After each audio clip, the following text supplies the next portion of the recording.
This is Rohingya Vision News. Today is Tuesday, 8th March 2014. I am Sarah Ahmed. The vicious cycle of Rohingya wars.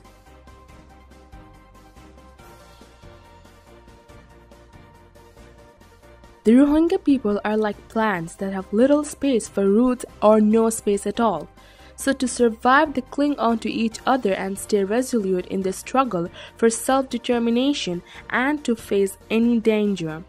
These were the words for a Rohingya refugee from Burma who shared them internationally renowned and acclaimed photographer Greg Constantine. Greg has visited Bangladesh 8 times in the last 8 years and Myanmar twice in the last 2 years to highlight the plight of Rohingya refugees who are persecuted in Myanmar and are either living in Bangladesh as refugees or living in the southern Thailand as stateless people. The Rohingyas arrive in Thailand usually on their way to Malaysia through the network of smugglers who make them prisoners and keep them in camps to extort money from their families. Some have managed to reach and settle down in Malaysia. The world was shocked when some days ago Jan Farno of Thailand police said that their 1,300 Rohingyas have been sent back to Myanmar. But there was a confusion about the whole situation, and the nation on Monday contacted the United Nations High Commissioner for Refugees Office in Thailand to bring some clarity on the issue.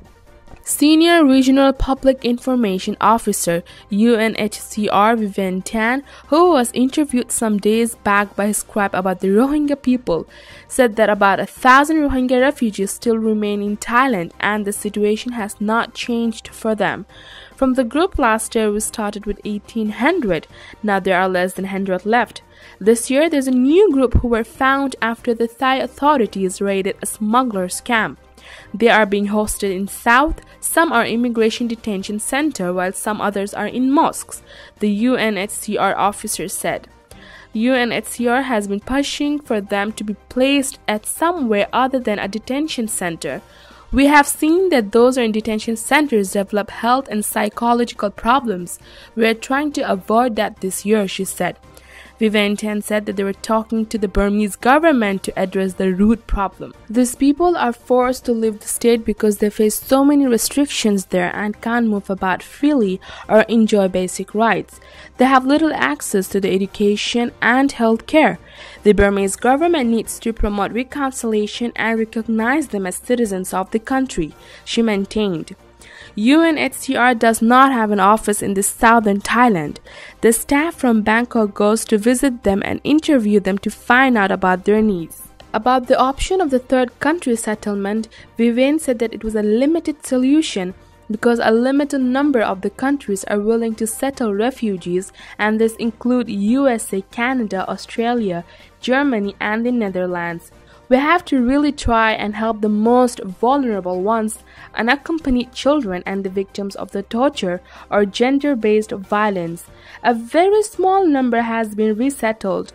Many who were in the process of being resettled or whose cases were being considered decided that they were better off escaping, she explained. About the language problem, Vivian said the UNHCR had to bring the interpreters to help them in daily communication. That has been a big problem since most people in the southern Thailand do not understand them. People have really tried to categorize what exactly is that they speak, but it seems to be a mix of many Urdu words and some Arabic words, so a regular Burman, Karen, and all that would not understand them, she said. Our main priority is to make sure that they have a decent place to live and do not have to go to the detention centers. We have offered them that we will build it and furnish it whatever it takes.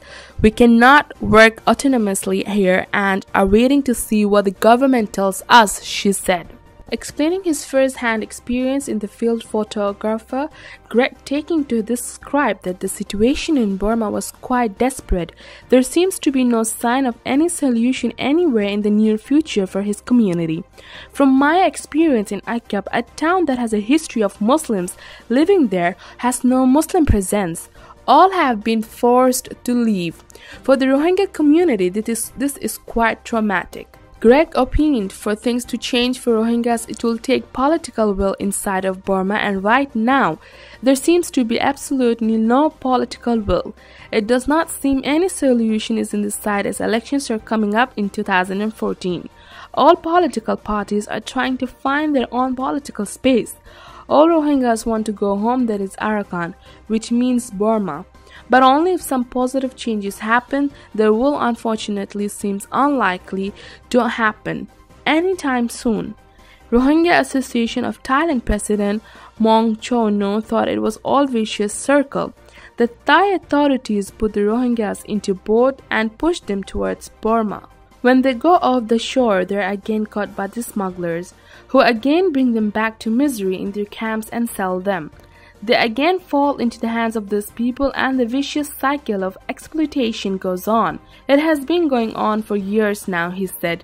The fate of Rohingyas still hangs in the balance. A lot of media attention in the recent years has helped, but this community has still a long way to go before they find peace.